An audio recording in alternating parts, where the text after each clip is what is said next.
Bonsoir à tous, bienvenue sur le plateau Equinox Soir, votre décryptage quotidien de l'actualité de lundi à vendredi entre 19h et 21h. La vidéo devenue virale sur les réseaux sociaux montrant un incident tragique ayant coûté la vie à un élément des forces de défense et de sécurité survenu dans les locaux de la compagnie de transport routier interurbain Finex Voyage est symptomatique du degré de violence auquel les Camerounais sont parvenus. Bien avant cela, et toujours grâce aux réseaux sociaux, les exactions sur les populations de l'extrême nord par les adeptes de la secte Boko Haram avaient inauguré le tableau sombre de l'histoire du Cameroun multipartisan. Décapitation et humiliation en tout genre dans le conflit dans le nord-ouest et le sud-ouest ont fini par amener les Camerounais à regarder froidement ces scènes de déshumanisation de leurs semblables.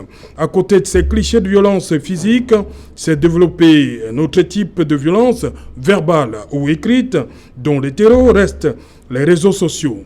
Les individus, les communautés, les partisans des formations politiques s'étripent à longueur de journée. Des joutes qui parfois se transportent sur les plateaux de télévision de débat. Dans les rues également, le langage est de plus en plus incandescent.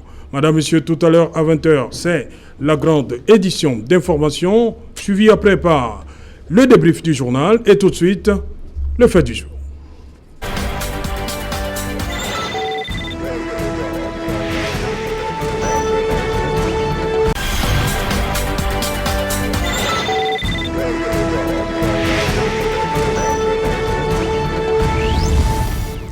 Montée de la violence au Cameroun, comment s'en sortir? Pour en parler, nous avons évité en plateau ce soir des formations politiques.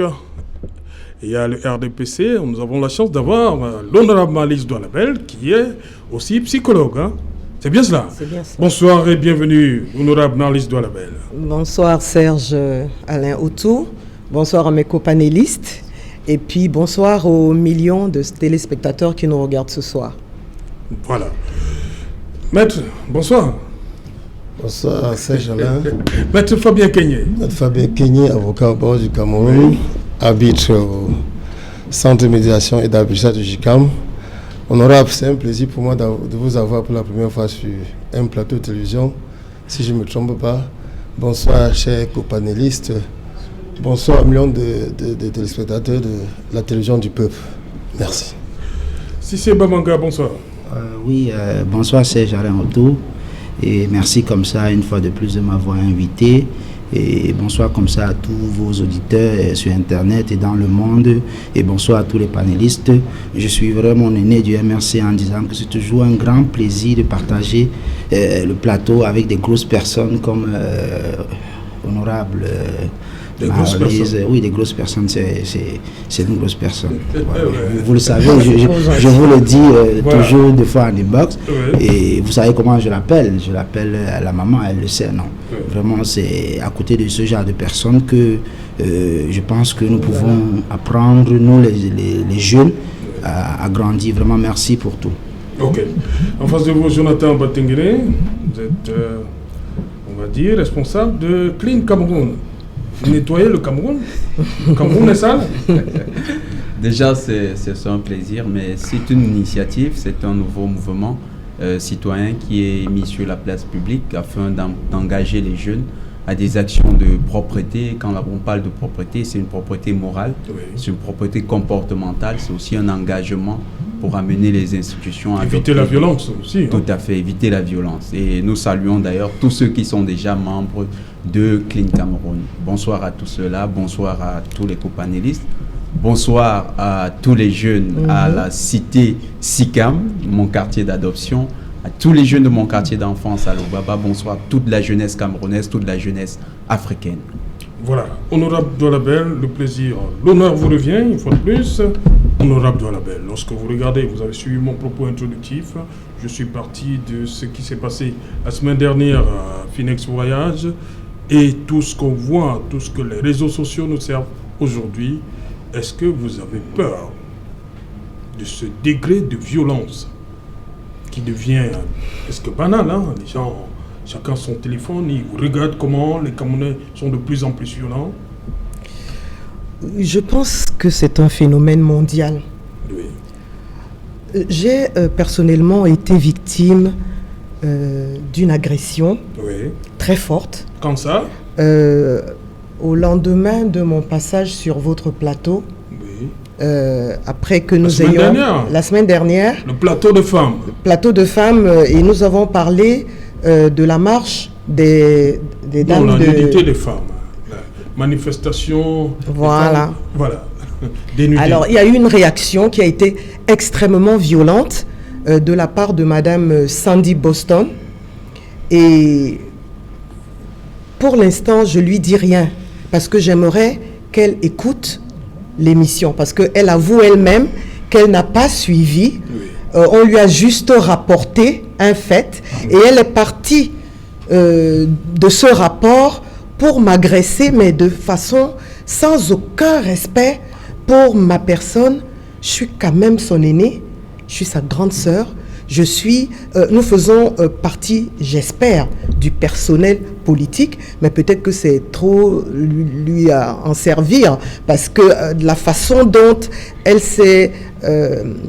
m'a descendu et elle est entrée dans des détails sordides, je me suis demandé si c'est vraiment une personnalité politique.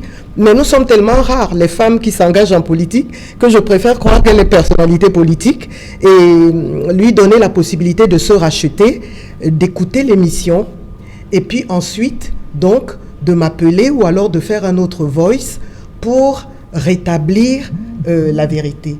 Dans tous les cas, je ne peux pas, du haut de mon âge, du haut de mon statut social, du haut de mes responsabilités jusqu'à présent, être...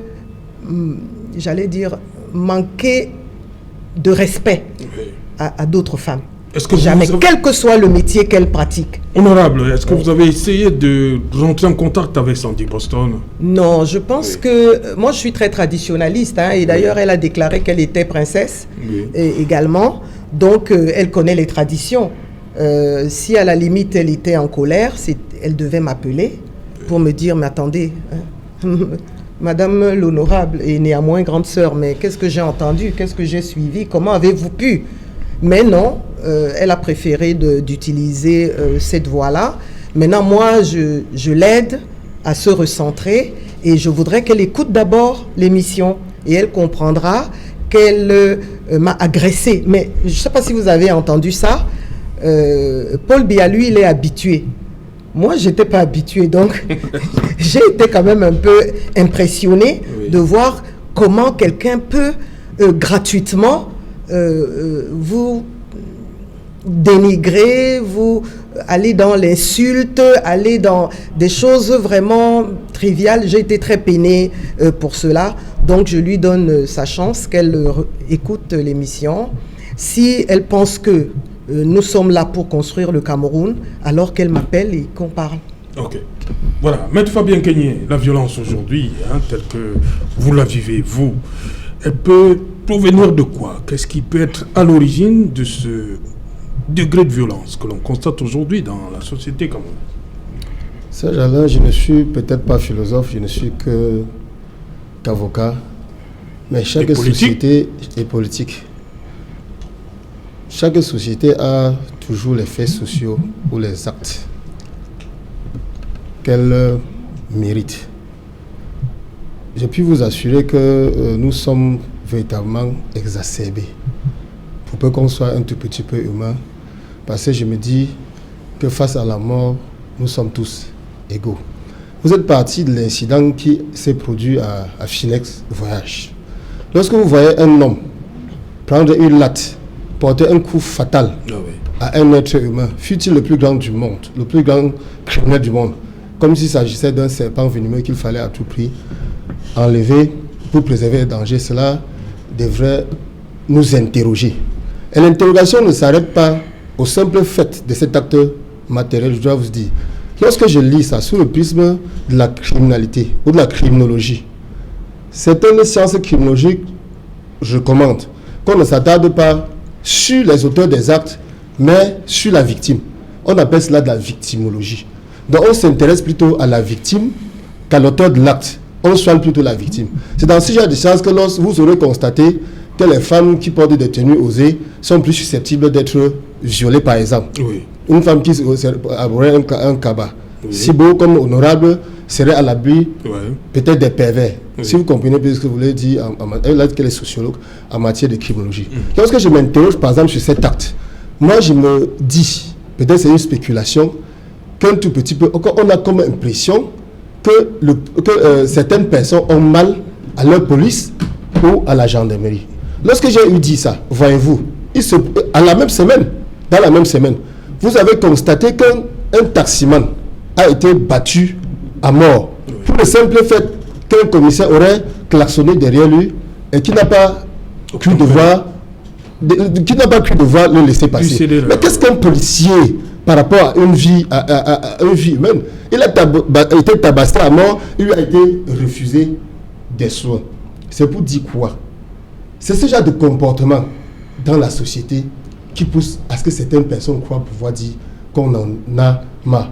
Pour la simple raison que l'État a failli à ses devoirs, parce que l'État a le monopole de la violence. Mais la violence est légitime. Et la violence légitime, l'État tient cette légitimité de quoi? De la représentativité. Et l'État est garant de la loi et de la justice. Vous allez constater que pendant un bon bout, la justice est décriée. Lorsque je voudrais prendre le cas des... excusez que je fasse un peu une allusion à mon secteur d'activité. Il se trouve que ce n'est pas parce que vous avez raison devant la justice que nécessairement vous devez gagner un procès.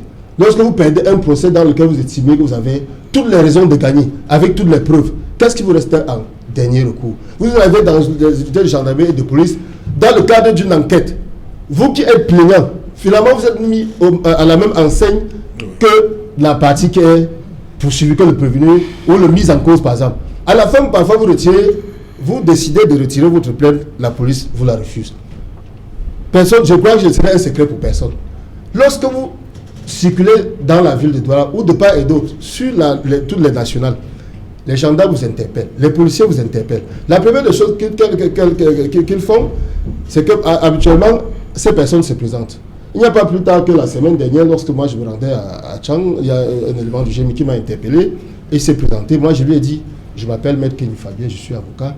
Il m'invective, il me dit, mais un avocat, on le contrôle partout. Je lui avais rien dit. Vous vous rendez compte? Je ne sais pas, vous avez dans une unité comme cela, l'avocat que vous êtes, quelqu'un que vous avez laissé, peut-être creuser le rat, pour aller jusqu'à l'université, faire la formation, vous devenez avocat, il se met à vous enseigner du droit.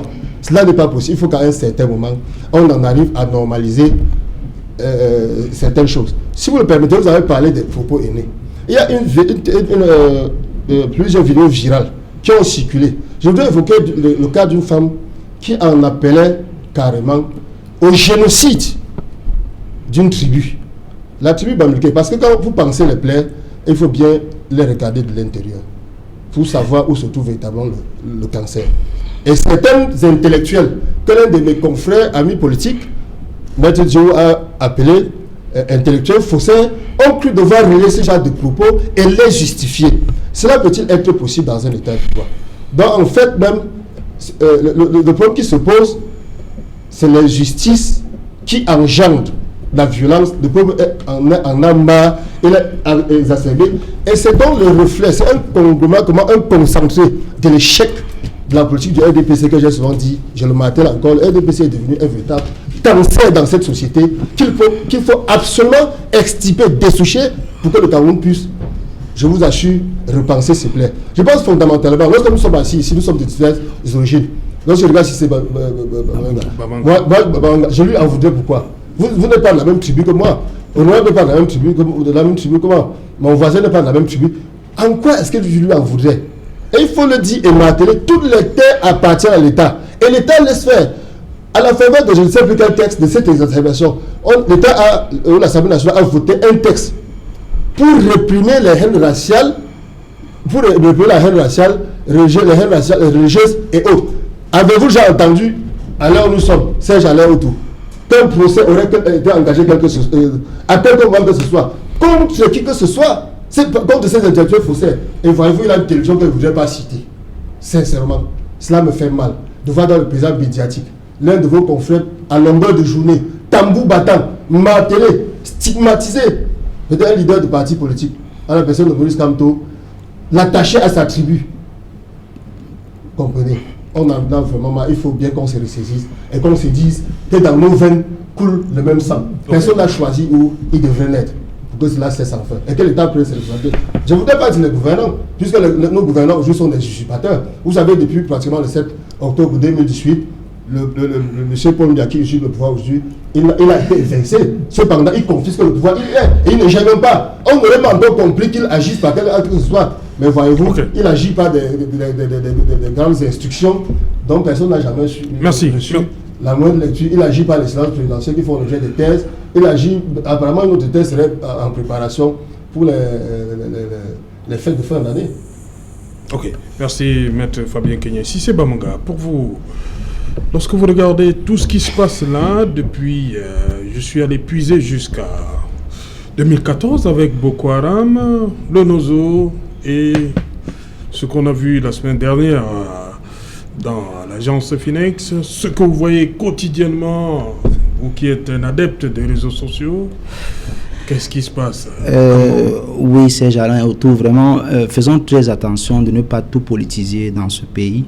Parce que vraiment, j'ai été très satisfait quand vous m'aviez invité sur ce plateau pour parler de ce thème. Vous savez que je sors de Douala 2e, plus particulièrement de Nobel et plus particulièrement Nobel Hausa. Oui. Voilà. Donc, faisons très attention. L'affaire de sécurité, je pense que c'est une responsabilité de tous. C'est pas une affaire de l'État, c'est pas une affaire d'avocats, d'honorables, de jeunes. Non, c'est une responsabilité de tous. Faisons très attention de ne pas politiser parce que l'exemple pour vraiment, comment on appelle ça, pour changer la donne, tout le monde doit mettre la main sur la pâte, y compris en premier nous, les hommes politiques. Nous, les leaders d'opinion, nous, les élites, nous, les traditionnels, nous, les chefs d'entreprise, nous. Parce que, voyez-vous, Serge Alain, je vais prendre l'exemple de ma commune, que je connais très bien dans la 2e, qui a la réputation que vous connaissez. Ou bien qui a, je connais pas. Ou bien non, bon, qui a une réputation connue, si vous voulez que je dise comme ça. Voilà, dès qu'on dit que vous venez de Nobel, tout de suite, c'est que c'est tout ce qui est noir. Mais non, c'est faux. Faisons très attention.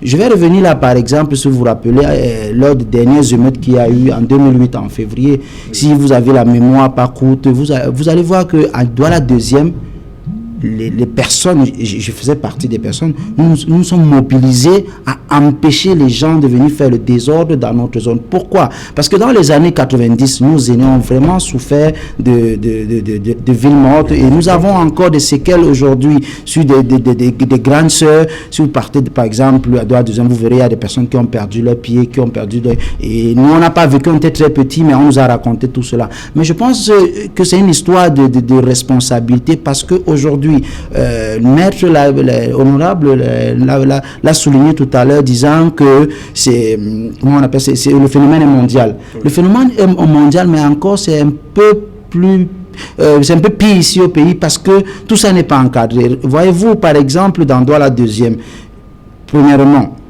il faut l'épanouissement de la jeunesse. Parce que quand vous voyez tous ceux qui font ce genre de désordre, ce ne sont pas des personnes, des grandes personnes, ce sont les enfants qui ont 17 ans, 18 ans, 19 ans, qui manipulent les couteaux, qui manipulent les tournevis, qui manipulent tout objet dangereux. Et après, vous voyez par exemple des parents qui sont là pour ne pas dénoncer, mais pour plutôt comment on appelle ça, les complicités. Mais ça, c'est erreur, ça, ce n'est pas aimer l'enfant. Je ne suis pas là ici pour dénoncer ça, pour taxer le doigt sur un enfant, mais je suis là ici pour dire que le parent devrait livrer son enfant. Oui, si un enfant fait le gaffe, le parent doit livrer. La dernière fois, vous savez, l'émeute qu'il y a eu, entre autres, vous aviez montré cela. Dans ce que vous appelez à Douala 2e, le retour, c'est ça? Oui, le retour, j'en venais, Serge Alain, parce qu'aujourd'hui, il y a ce qu'on appelle le retour, il y a ce que vous appelez noir, il y a ce que vous appelez...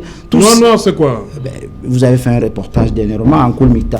Vous aviez dit que les noirs contre les... Non, arrêtons un peu ça. Je pense que c'est un problème de responsabilité. À Douala 2e, par exemple, les parents, les hommes politiques, les leaders, par exemple, moi, je me bats, tout le monde le sait. Je montre l'exemple, je montre qu'on peut partir de nulle part pour devenir quelque chose. Pourquoi aujourd'hui, Serge Alain Autou, en politique aujourd'hui, on n'a presque pas d'exemple. À Douala 2e, on a des exemples comme Samuel Eto'o qui a montré l'exemple qu'on peut partir de nulle part pour quelque chose. Aujourd'hui, je demande à la jeunesse de foi en politique, quel est votre exemple? Aujourd'hui, sans citer, vous avez quelques jeunes qui se démarquent, comme Serge Espoir Matomba, bien que je reviendrai dessus. Il est Douala deuxième?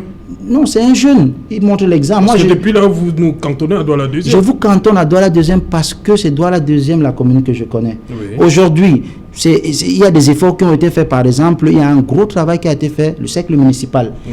Mais je déplore encore que la mairie ne communique pas assez autour du cercle municipal. Est-ce que vous saviez que je suis allé là-bas par curiosité? J'ai trouvé qu'il y a une grosse bibliothèque là-bas. J'ai trouvé qu'il y a Internet là-bas pour faire les recherches. J'ai trouvé qu'il y a plein de choses là-bas, mais personne ne connaît que ça se passe comme ça. Oui. On ne communique pas. C'est pourquoi la violence est toujours... Il faut encadrer la jeunesse, Serge Alain Autou. Si la jeunesse n'a rien à faire, elle va être violente. C'est très facile de mettre les responsabilités sur le gouvernement, RDPC et ses alliés. C'est vrai qu'il y a ce genre de frustration qui existe parce qu'on est peut-être fatigué de la malgouvernance qui va à 40 ans. Mais pour chuter Serge Alain Autou, oui. je profite comme ça de votre plateau pour dire qu'il y a derrière la sous-préfecture un centre sportif que tout le monde connaît, qui a fait sortir des champions de boxe, d'haltérophilie et tout. J'aimerais bien que, comment vous appelez ça, que la mairie ou bien les gouvernants de ce côté-là, ils essayent de rénover, parce qu'il faut que les jeunes trouvent quoi faire. La dernière fois, il y a eu la Douala deuxième, vous savez, on a libéré par exemple des jeunes, comment on appelle ça, dans les prisons du Cameroun. Les jeunes qui sont sortis de Douala deuxième, ils n'ont pas été encadrés. Quand on libère un jeune qui n'a presque plus de repères, qui a fait 4 ans, 3 mois, 2 ans en prison, il sort comme ça, il n'a plus de repères. Qu'est-ce qu'il faut? Ils sont encore dehors? Il devient un brigand. Non, ils sont encore là, mais il y a des associations comme, par exemple, du côté de Douala deuxième. Je ne sais pas deuxième parce que c'est la zone que je maîtrise, comme ça à Bonkalo. Vous avez dernièrement un jeune du côté de la chefferie Aoussa qui s'appelle Serkin Samari, qui a été notifié par le sous-préfet de Douala deuxième pour le travail qu'il fait. Donc il y a encore quelques brebis galeuses, mais les responsabilités sont partagées entre nous et ceux qui nous gouvernent. Voilà. Et Jonathan Batengene, le sociologue que vous êtes, vous observez la société camerounaise. D'où est-ce qu'on puise, les Camerounais puisent cette violence-là que l'on voit aujourd'hui? Bon, ça part de quoi? Il faut d'abord ramener les choses très simplement. Oui. L'État, le processus de formation d'un État est un processus violent lui-même. La violence est consubstantielle de la création de l'État. C'est-à-dire à la fois l'État use de sa violence pour asseoir son autorité, à la fois aussi les populations dans leur coexistence ne sont pas dans des rapports pacifiques. Les rapports de coexistence sont des rapports hautement compétitifs avant d'être coopératifs. Donc cette compétition naturelle qui existe entre les hommes est source d'une violence. Il faut d'abord amener ça au niveau normal. Maintenant, il y a un seuil de violence dans la société qui n'est pas acceptable. C'est-à-dire qu'à partir d'une certaine statistique, on peut se dire ce seuil de violence menace la cohésion du groupe qu'on appelle la nation. Et aujourd'hui au Cameroun, c'est simplement que nous faisons face à une montée des cas de violence. Et cette montée des cas de violence, ce qui serait intéressant, c'est de prendre les profils des individus violents. Quand vous allez dans l'analyse des profils, vous allez voir une chose. Vous avez du côté des forces de l'ordre, qui sont des acteurs de violence. En principe, leur rôle, c'est d'amener la violence légitime, ce que Maître a appelé la violence légitime, pour asseoir l'autorité de l'État. Toutefois, ce n'est pas toujours dans cet intérêt qu'ils mobilisent cette violence. C'est ce qui inquiète. Parfois, cette violence est utilisée dans le sens de la violation des droits des justiciables. Et ça, c'est ce que dénoncent parfois certaines organisations de la société civile. Vous avez d'une autre part aussi des populations qui sont sources de violence. M. Bamanga a cité un certain type de profil dans sa commune. Il s'en existe dans beaucoup de communes. C'est des individus qui sont des individus à risque, qui sont certainement dans les fichiers de la police nationale, mais parfois aussi qui jouissent d'une certaine impunité qui est entretenue par des phénomènes de corruption. Parce que beaucoup d'acteurs de la violence sont des acteurs qui sont connus des services de sécurité, mais étrangement, ils jouissent d'une certaine notoriété dans les quartiers et continuent d'exercer cette violence en toute impunité. C'est ce qui inquiète dans cette violence. Maintenant, il y a d'autres acteurs, par exemple celui qu'on a cité. Quand vous regardez, c'est un acteur qui est un réfugié certainement. Il vient d'un pays où la violence a été naturalisée pendant longtemps, la RDC. Donc, c'est un individu pour qui les situations de crime ne sont plus au même niveau que ceux qui sont ici, ceux qui ont vécu toujours dans une ville comme Douala. Le crime a quand même un niveau, un seuil de tolérance qui est assez bas dans une ville comme Douala. C'est pourquoi ça révolte. Mais pour cet individu, il vient d'ailleurs. Alors la question qu'on se poserait, c'est ces personnes, ces déplacés, ces réfugiés dans la sous-région Afrique centrale, comment est-ce que nous gérons ces cas? Comment est-ce que leur intégration se passe dans notre société? C'est les grandes questions que pose cette situation de violence. Parce que vous avez, et c'est le moment d'élargir, vous avez la population centrafricaine qui est dans la zone de village, à Douala Est. Oui. Cette population aujourd'hui pose aussi de réels problèmes de sécurité. Vous avez un phénomène là-bas, les motos qui agressent à une certaine heure. Vous avez des zones de non-droit qui sont créées au niveau de villages qu'on appelle F-Axelo. C'est des zones de non-droit à partir d'une certaine heure. Voilà. Oui. Vous avez à partir d'une certaine heure. Au niveau du tunnel là. Hein? Tout à fait. Mais maintenant, il faut intégrer ça dans ce qu'on a appelé les plans d'urbanisme. Effectivement, il y a un autre problème. Les quartiers où la violence se développe le plus à Douala, ou bien dans tout le Cameroun, c'est des quartiers qui sont difficiles d'accès. C'est une constante. C'est des quartiers difficiles d'accès. C'est-à-dire que même les forces de l'ordre, même s'il y avait une force qui avait la volonté de véritablement intervenir à temps pour prévenir ce genre d'actes, l'accès à ces quartiers est difficile. Or, prenez la statistique mondiale. Même en France, dans les quartiers qui sont difficiles d'accès, la violence ne fait que augmenter. C'est ce qui se passe actuellement. Donc, c'est une action concertée qui doit mobiliser à la fois les forces de l'ordre, mais aussi les services en charge de l'urbanisme de nos grandes villes pour rendre accessibles les grands quartiers et repenser le système de sécurité. Et il y a un autre élément. Quand vous prenez la statistique mondiale, en matière de couverture des zones urbaines, le ratio recommandé, c'est un policier pour 200 habitants. Mais prenez le cas de Douala, vous allez voir une chose extraordinaire. Le ratio n'est même pas 1 pour 200, c'est 1 pour 4000 au moins. Vous voyez un peu? Donc même si la police nationale avait envie de véritablement agir, elle se retrouvera en sous-effectif. Or, et c'est un paradoxe, nous sommes dans un pays où le chômage de masse des jeunes est un réel problème. Comment est pensée la politique de recrutement à la police nationale? Comment la police municipale qu'on veut aujourd'hui déployer, comment elle est pensée? Je regardais encore hier sur un média concurrent étranger, la réforme de la police en France va permettre à la police municipale de désormais se mettre dans le processus de répression de la consommation des stupéfiants. Et nous savons que les acteurs violents, pour la plupart, consomment des stupéfiants. Il y a le cannabis qu'on appelle plus communément le banga, que les gens consomment dans les quartiers. Mais comment c'est consommé? Il y a des quartiers ici où vous arrivez, vous humez l'odeur de cette drogue en passant dans la rue. C'est des phénomènes ahurissants qui se passent dans notre société. C'est donc une action concertée et la montée de cette violence interpelle. Mais vous avez aussi dans les réseaux sociaux, et c'est bien que Maître Kenyé soit là.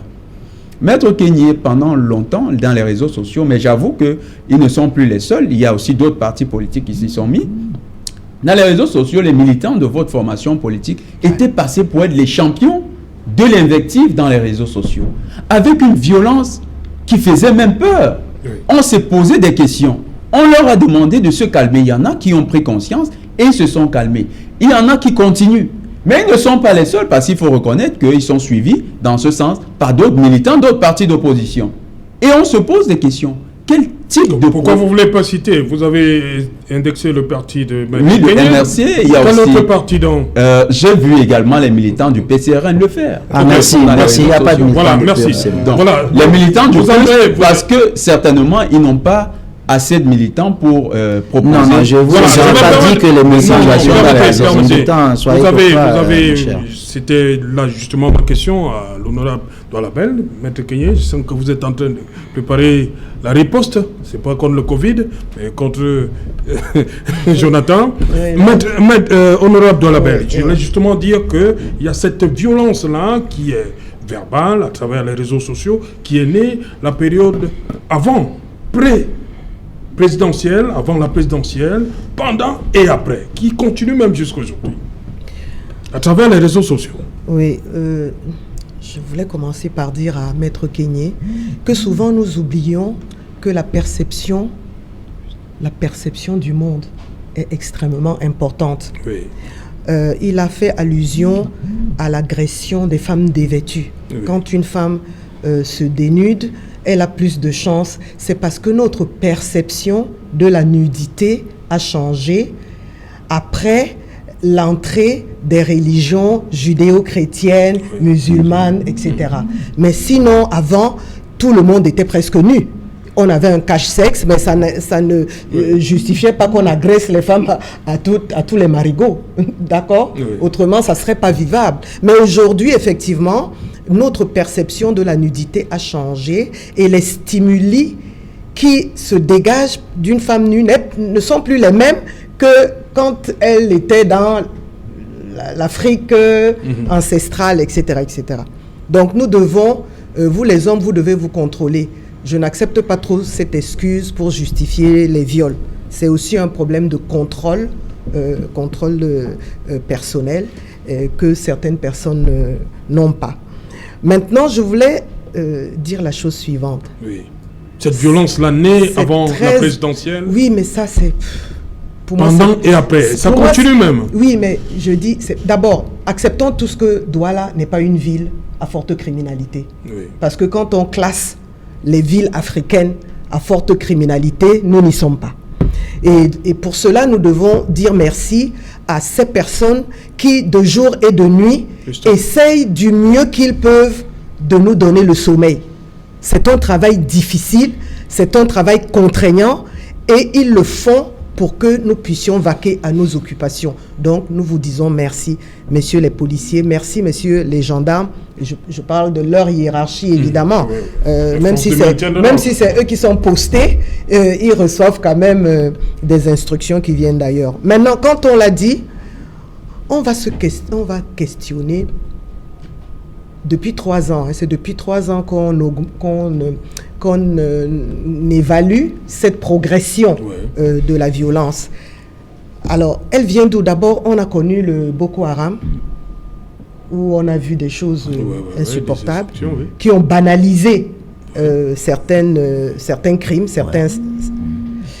Et on a vu le Nozo. Le Nozo qui est encore plus proche de nous du sud, parce que le Boko Haram, ceux qui ont vraiment touché du doigt, c'est le nord, l'extrême nord et la Damawa. Mais de ce côté, depuis 2016, et la montée de la lutte armée, franchement, on en a vu des vertes et des pas mûres. Mais qu'est-ce qui peut amener des gens à devenir des animaux?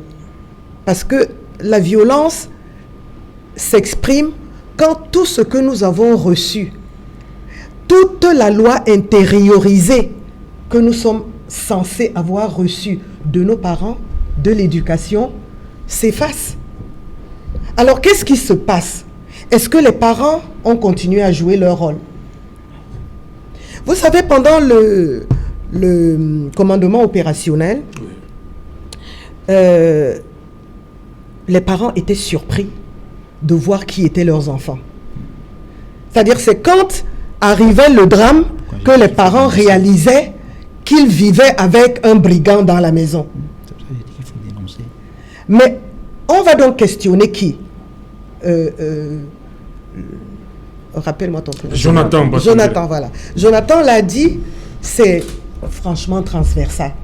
Tout le monde a sa partition à jouer. Et la première des partitions, c'est quand même la famille. Or, la famille a cessé d'éduquer les enfants. Le développement d'un enfant sur le plan mental, sur le plan cognitif et sur le plan émotionnel se façonne dès que l'enfant sort du ventre de sa mère. Donc, les parents sont les premiers éducateurs. Nous avons dit non à Dieu. Dans plusieurs familles, on ne prie pas. On ne connaît pas Dieu. Nous avons nous avons mis dans les poubelles toutes les règles que nous avons reçues nous-mêmes de nos parents Vous voyez une jeune fille qui sort avec pratiquement un habit indécent, mais la maman, tout ce qu'elle aura comme réaction, oh, c'est de leur temps. Mais ce n'est pas de leur temps. C'est un manque de respect pour elle-même, pour sa famille et pour les personnes qu'elle va rencontrer. Vous comprenez? Et on doit apprendre cela à un enfant. Combien d'enfants s'occupent des tâches ménagères? Combien d'enfants? Les parents sont dépassés. Ils ont laissé les enfants les déborder. Et du coup, les enfants qui doivent être donc la liane qu'on façonne est devenu un baobab dans la maison. Ça, c'est la part des parents. À l'éducation, dès que l'enfant sort de la maison, l'enfant entre à l'école. Est-ce que l'école aujourd'hui en fait suffisamment pour que l'enfant aborde le monde avec respect? Je ne crois pas. Déjà, les conditions sont assez difficiles parce que du fait de la démographie, la réponse scolaire, les cartes scolaires, malgré tous les efforts que le gouvernement fait, restent insuffisants. Donc il y a la surcharge des classes qui font que le maître dans sa classe n'est plus le maître. Il est débordé de toutes parts, il n'arrive même pas à faire la leçon, etc. Quand on va voir dans les curricula, les contenus scolaires, on se rend compte qu'on n'a pas donné la part belle aux humanités. Mais ce qui fabrique l'homme, ce sont les humanités. Après viennent donc la science, etc., etc. Donc il y a un effort à faire là-dedans. Maintenant, au niveau du pays, effectivement, les villes sont complètement encombrées. Les gens vivent dans la promiscuité. Ils sont trop nombreux sur des mètres carrés très limités. Les enfants sortis de ce confinement, excusez le terme, il n'est pas du Covid celui-là, de ce confinement, quand il se retrouve dans la rue, il n'a rien à faire, il traîne, voilà ce qu'on appelle, oui, il traîne, et il se fait embarquer par ceux qui sont déjà organisés dans les bandes pour qu'ils jouent quand même un rôle quelque part. Donc, je voudrais croire qu'avec la décentralisation, les exécutifs communaux vont s'arrimer à trouver des occupations dans la cité. Okay. Il n'y a pas d'endroit pour jouer au foot. Les enfants jouent sur le goudron dans les rues. Tout le monde le voit. Oui. Voilà. Je veux bien les comprendre aussi parce que Douala étant considéré par tout le monde. Mon fils, mon petit frère, comme la pêcherie, tout le monde est d'accord pour qu'il n'y ait même pas un petit mètre carré qu'on n'occupe pas. On a construit partout. Et évidemment, les cités, les mairies auront du mal à trouver des espaces pour. Mais il faut se creuser la tête, il faut qu'on réfléchisse parce que les jeunes doivent être occupés, encadrés et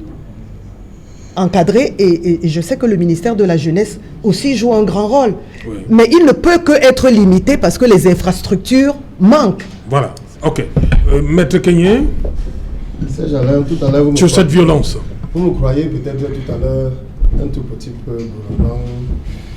Moi, je dois vous dire que je ne peux pas perdre le temps à vos spectateurs, à nos téléspectateurs en défendant le MRC sur des allégations qui n'ont aucun fondement. Oui. En ce qui concerne le MRC c'est une alternative politique. La seule alternative politique même au pouvoir vieux de 40 ans. Donc, le seul héritage que nous avons aujourd'hui est la violence qui fait l'objet de débat aujourd'hui. Sauf que vous êtes de très grands porteurs de cette caravane. Parce que le fait de supporter la basse, le fait de supporter la guerre dans le réseau... Voilà ce qui est caractéristique de la violence, le manque de tempérance. Non, attendez, c'est vous qui... Lorsqu'on parle de contradiction, ça veut dire que vous devez souffrir de m'écouter comme je vous ai écouté tout à l'heure.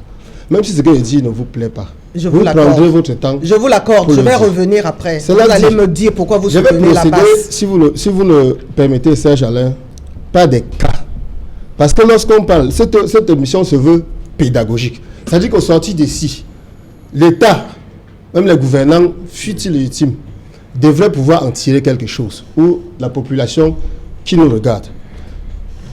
Vous avez tout à l'heure évoqué le cas du Nosso. J'espère qu'il ne vous échappe pas la manière avec laquelle la police camerounaise, je voudrais dire les gens, je ne méprise personne. Vous avez vu des gens qui n'abordaient même pas une simple étoile sur leurs épaules, tirer des avocats, traîner sur le sol, frapper des étudiants, les laver avec des égouts. Ok, merci. On revient pour le journal. Maître Kenyé, on va continuer après le 20h de Cédric Noufélé. Il est déjà là. Bonsoir Cédric, au menu ce soir. Bonsoir Serge Alain, bonsoir aux invités. Ce soir, nous parlerons des infrastructures routières au Cameroun. Dans l'arrière-pays, les populations s'en plaignent. Escale ce soir à Santhiou, là où les populations déplorent le mauvais état des routes depuis de nombreuses années. Pourtant, c'est une localité agricole. Nous ferons le point sur les projets autoroutiers au Cameroun. Vous vous en souvenez, l'autoroute Yaoundé-Simalène, eh bien, le projet piétine. Le gouvernement n'a pas d'argent pour financer la section urbaine longue de 12 km. Et le sujet était à l'ordre du jour du conseil de cabinet qui s'est tenu ce jeudi à l'immeuble Étoile. On fera le point dans quelques instants.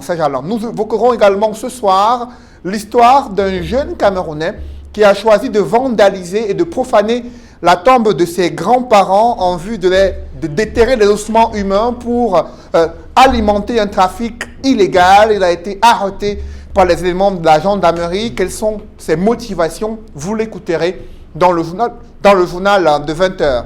Nous parlerons également ce soir d'une nouvelle qui pourrait faire basculer la donne en Côte d'Ivoire. L'ancien président Laurent Gbagbo a introduit une demande de passeport. Il veut rentrer chez lui. Ses motivations, ses raisons, la réaction de la classe politique en Côte d'Ivoire, nous en parlerons dans quelques instants. Serge Alain. Voilà, madame, monsieur, c'est donc la fin de cette première partie Equinox Soir. On se retrouve après le 20h de Cédric Noufélé pour Equinox Soir, deuxième partie. Ce sera le temps du débrief, toujours en compagnie de maître Fabien Kenyé, Jonathan Batengene, Cissé Bamanga et l'honorable Marlis Doualabel.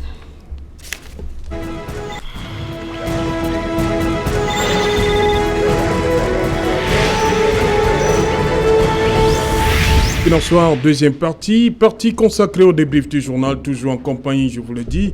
Lorsqu'on partait, on se séparait. Maître Fabien Kenyé du MRC, à côté de lui, Jonathan Batengene, Cissé Bamanga et l'honorable Doualabel. Honorable Doualabel, une fois de plus, vous avez suivi, il y a tout le monde, lorsque le jeune, il a dit que celui qui m'a trahi, Dieu lui pardonne. Comment comprendre cette attitude face à l'acte? Est-ce qu'il comprend l'acte qu'il a posé? Je crois qu'il comprend l'acte qu'il a posé et je crois qu'il est confus. En fait, comme tel que je l'ai vu, c'est la psychologue qui parle. Oui, il a dû se laisser entraîner par des amis qui ont dû lui présenter quelqu'un qui pouvait lui donner de l'argent facile. Il s'est laissé prendre au piège. Très sincèrement, je le voyais, il faisait pitié parce qu'il réalisait que l'acte qu'il avait posé n'était pas le bon acte. Maintenant, il sait certainement celui qui l'a trahi. Oui. C'est pour ça qu'il lui a envoyé ce message, pour lui dire que je sais que c'est toi qui m'as trahi, mais Dieu va s'occuper de toi. Donc, le pauvre bébé, il s'est dit, bon, c'est quand même les os de ses grands-parents. Oui. Il n'est pas allé chercher très loin, mais sauf que sur le plan de nos traditions, c'est un acte extrêmement grave. Oui. Extrêmement grave. Parce que ce sont ses grands-parents ou bien parce que ce sont des ossements humains? Parce que ce sont d'abord les ossements humains, et puis le lien qu'il a avec ces ossements. C'est pratiquement, je pense que chez nous, les Bamileke, eux, ils le rendent plus visible que nous. C'est-à-dire qu'on est capable de construire toute une généalogie rien qu'avec les crânes qui existent. Mais même dans nos traditions, les ossements représentent vos ancêtres. Ils représentent vos ancêtres. Donc, allez comme ça déterrer quelque chose qui est sacré pour une bagatelle d'1 million de francs. Le pauvre, il me fait pitié. Maintenant, quel est le traitement qui va lui être réservé? Parce qu'il va se retrouver certainement enfermé à Newbel, côtoyer des plus dangereux que lui. Il va apprendre à faire d'autres choses vivement qu'on mette en place des centres de rééducation pour jeunes délinquants. C'est important. Ok. Maître Fabien Kenyon, au niveau de la symbolique, vendre les ossements de ses grands-parents, c'est pas comme si on arrivait quelque part dans un village qu'on connaît pas et on fait, on profane la tombe et on prend des ossements, mais là il y a un lien avec la personne. Comment on doit comprendre ça? Ce genre-là, je crois qu'il faut peut-être regarder cet acte comme c'est Paul Biya. Un franchissement. C'est pas Paul Biya. Un franchissement incroyable, inimaginable, la norme, parce que ça ne peut se passer qu'au Cameroun, voyez-vous.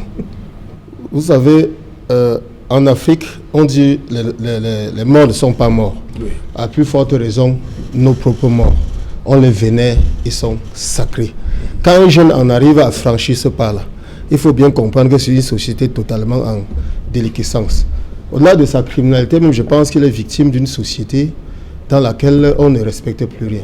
Lorsqu'il a eu dit tout à l'heure qu'il maudit la personne qu'il a trahi, ce propos me pousse davantage encore à réfléchir. Parce que voilà quelqu'un qui s'amende d'un crime qu'il a commis, il a été pris la main dans le sac. Je n'ai pas la même interprétation qu'on a fait.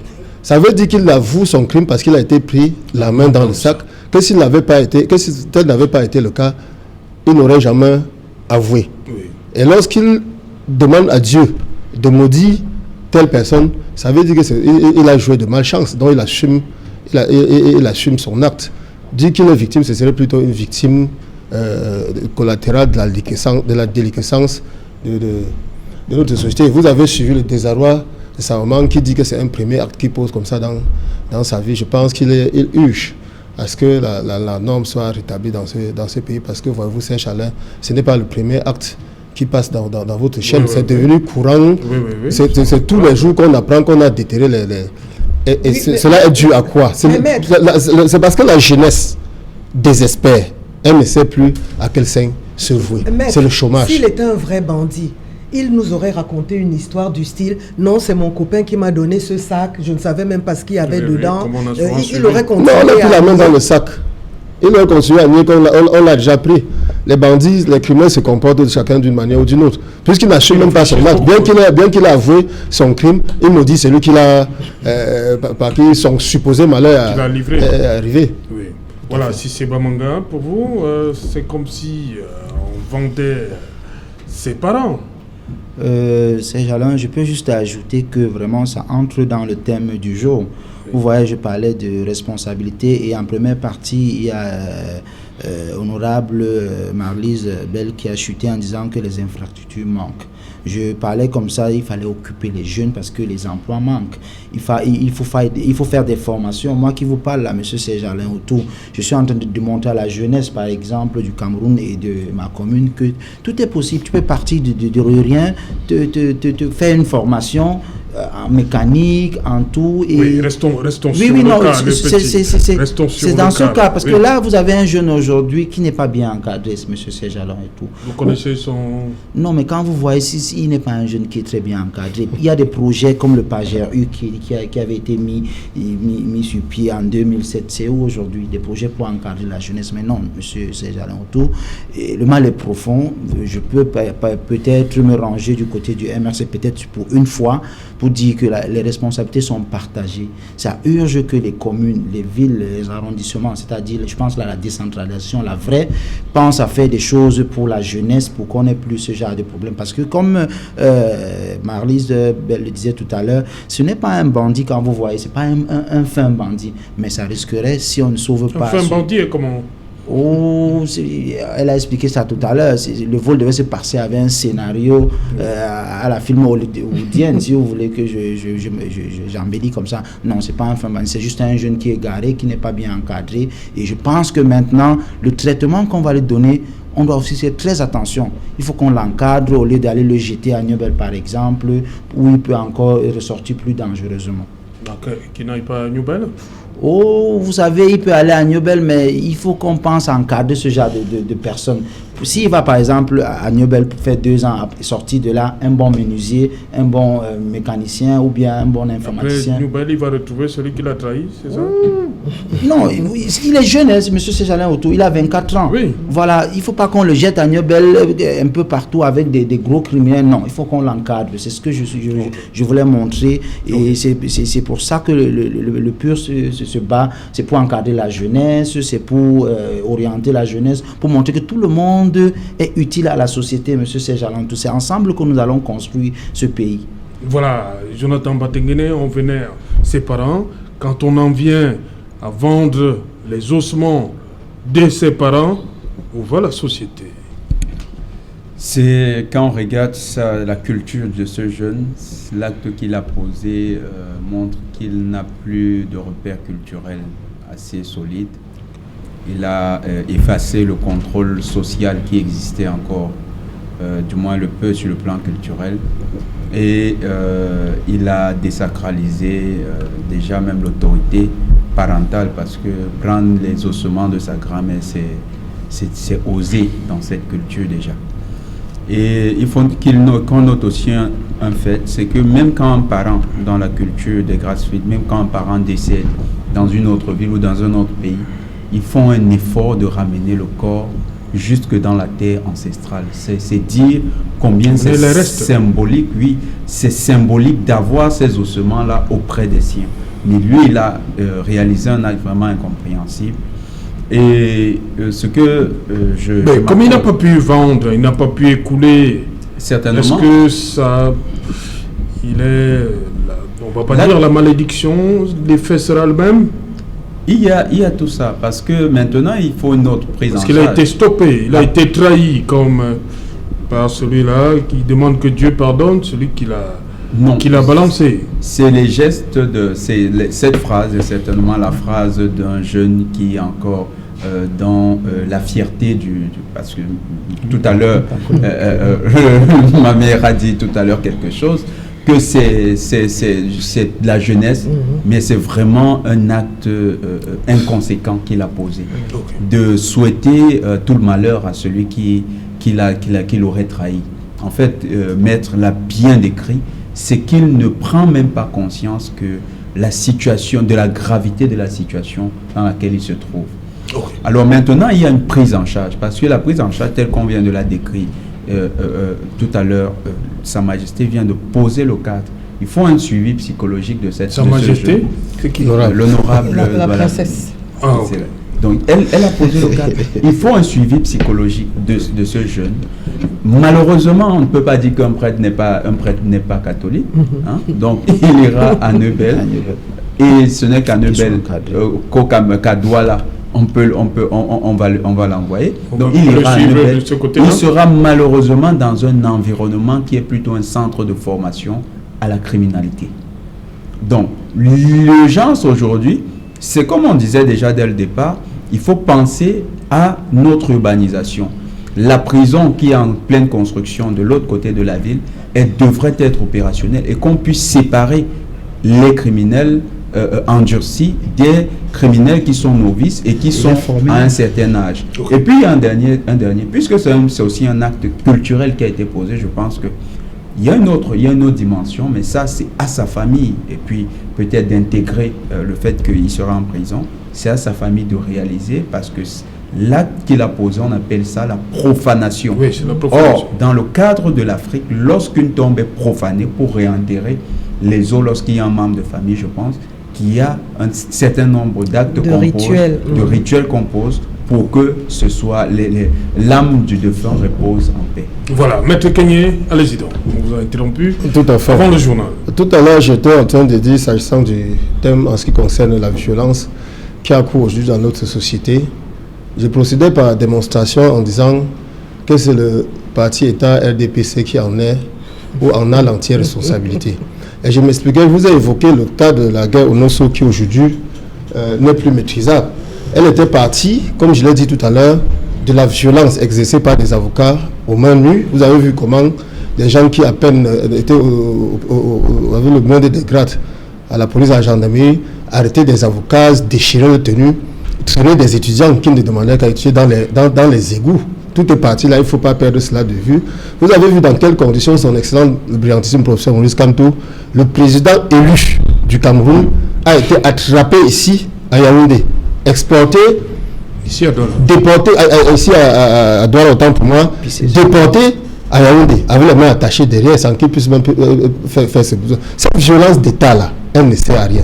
Dans le cadre de l'opération, par exemple, Épervier, qui a été mis sur place pour éventuellement lutter contre la corruption. Vous voyez que toutes les personnalités, des anciens premiers ministres sont arrêtés et sont humiliés. C'est cette violence d'État-là qui n'est pas bien, elle est subjective. Lors des marches de protestation, de revendication de la victoire du MRC, vous avez vu comment Jamais, notre ami politique Jamais a été tiré sur lui à bout portant. Maintenant, Doki en a été victime, des personnes à main nue. On est allé dans les centres hospitaliers, les extirper entre les mains des médecins. Lorsqu'on a eu posé ces actes-là, qu'est-ce qu'on attend du peuple en définitive? Mamadou Motaki se trouvait en prison. Son bras a été fracassé. Alors, et surtout qu'il se retrouvait entre la main de la police, de la gendarmerie. Alors, et surtout, Saint-Jalin, que ces personnes-là, d'après ce qu'on dit dans leur statut, sont chargées de la protection des personnes et des biens. Je voudrais continuer, si vous le permettez. C'est-à-dire la violence, elle est quotidienne et dans tous les domaines de la société. Oui. Mais au niveau de l'éducation, au niveau du universitaire, vous avez constaté comment l'un de nos amis politiques, Kala Ebodé, vice-trésorier du MRC, devait soutenir sa thèse. Tout a été préparé, dossier reçu, pièces fournies et tout. C'est sciences tenantes et tout a été programmé qu'on lui dit qu'il ne soutiendra pas sa thèse pour des raisons que personne ne connaît. Par la suite, vous avez aussi constaté, tout ça, ça se passe peut-être toute cette semaine-ci, oui. En ce qui concerne la violence. Vous avez suivi, c'est qu'un sous-préfet a tenu, c'est qu'un préfet a tenu à un chef qui a traversé, qui a traversé toutes les guerres d'indépendance, qui a traversé tous les régimes. Comment il s'est adressé à lui. Et soit dit en passant, il faudra bien que nous notons que la première institution au niveau de l'Afrique, ce sont des chefferies. Donc ce sont les Blancs qui sont venus nous ébranler. Et quand on parle de chef, il s'agit des gens qui tiennent un mandat légitime de la population. Okay. Le préfet, futur administrateur, tient son statut. Voilà, comment sortir donc rapidement de cette violence? Pour sortir de cette violence, il suffirait tout simplement que l'État prenne conscience de ce qui lui incombe comme responsabilité.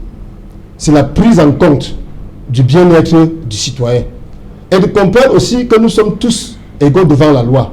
Dit et aussi que la loi est égale pour tous. Okay. Lorsque je vous citer le cas tout à l'heure, par exemple, du tribalisme qui exacerbe la société, nous avons un texte de loi qui réprime la haine tribale, la haine religieuse et autres. Jusqu'à présent, malgré les actes dont l'État, le parti État-gouvernement est au courant, personne n'est encore poursuivi. Ok. Voilà, Jonathan Batengene, rapidement, pour sortir, qu'est-ce qu'il faut? Oui, pour sortir de là, d'abord, il faut suivre le plan d'urbanisme de nos grandes villes. Parce que actuellement, nous sommes dans plein processus de décentralisation. Les communes deviennent les piliers de gestion de la vie quotidienne. Donc, en mettant en place, en suivant les plans d'urbanisme, on va désengorger de nombreux quartiers. Et il y a des exemples qui marchent déjà. La construction des drains dans la ville de Douala, dans beaucoup de quartiers, par exemple Makepe Misoke, qui est un quartier mitoyen. Donc j'ai vu comment là-bas, la criminalité a considérablement baissé. Donc rien qu'en rendant accessibles certains quartiers, on va faciliter déjà le déplacement des populations sur des axes qui seront cette fois-là éclairés et où les petits criminels n'auront pas la capacité de se cacher pour mener des agressions. En plus, ces quartiers pourront être l'objet de patrouilles de la police, qui sont des patrouilles dissuasives, qui peuvent permettre de diminuer considérablement. Mais maintenant, il y a sur le plan de la vie quotidienne, l'un des piliers, l'un des moteurs de la violence, c'est la frustration liée au chômage.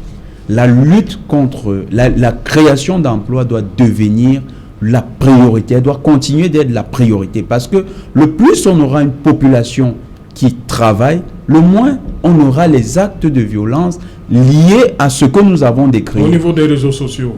Au niveau des réseaux sociaux, au niveau des réseaux sociaux. Violence physique, hein, la violence verbale au niveau des réseaux sociaux. Au niveau des Comment réseaux sortir? sociaux, la première solution, c'est de ne pas répondre à des actes de violence.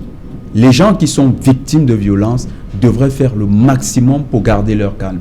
Parce que moins vous répondez à la violence, moins elle se répercute. Voilà, c'est Babanga. Oui, vous savez... Sur tous les réseaux sociaux. Oui. On a déjà suivi ce que vous proposez pour New Bell. Maintenant, au niveau des réseaux sociaux, comment sortir? C'est Alain Auto, merci. Mais vous savez que... Vous avez promis d'encadrer la jeunesse là-bas. Oui, le PURSE Voilà. qui est un parti... Au niveau des réseaux sociaux, où la violence verbale... Vous savez, c'est Alain Auto, c'est vrai qu'on n'a pas de programme, mais... pour chuter et pour aller dans le sens de ce que l'aîné du MRC a dit. Vous savez que le PURSE a été victime d'une violence cette semaine. Le premier secrétaire national du PURSE, M. Serge Espoir Motomba, a subi la violence. Je ne vais pas revenir dessus et tout ça. Donc c'est pour dire que vraiment, moi je pense vraiment que la responsabilité elle est partagée. Elle n'est pas politique. C'est du 60-40.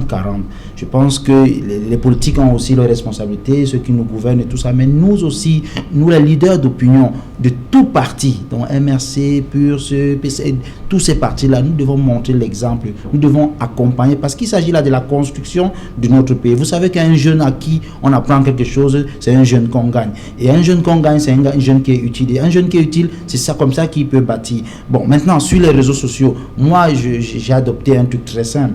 Moi, quand vous êtes violent, je vous réponds tranquillement, je vous ramène, je dis que non monsieur, c'est pas comme ça, il faut avoir d'autres niveaux de choses et tout. Quand vous continuez, moi je vous bloque parce que je pense que vous n'avez pas... Mais ça c'est une violence aussi, bloquer quelqu'un. Monsieur Serge Alain Autour, vraiment, c'est si je pense bloquer, ça, que... Oui, non, moi je bloque. Si quand vous êtes ça fait mal, hein?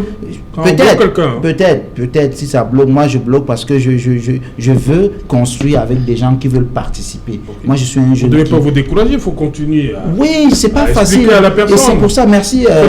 Merci Serge Alain Autour. Je disais dernièrement, je vais appeler Alex Ngepi, qui est un frère du MRC. Je disais que le MRC a un gros travail aujourd'hui à faire parce que nous avons des amis là-bas au MRC. Même Maître, là, je suis très ami avec lui.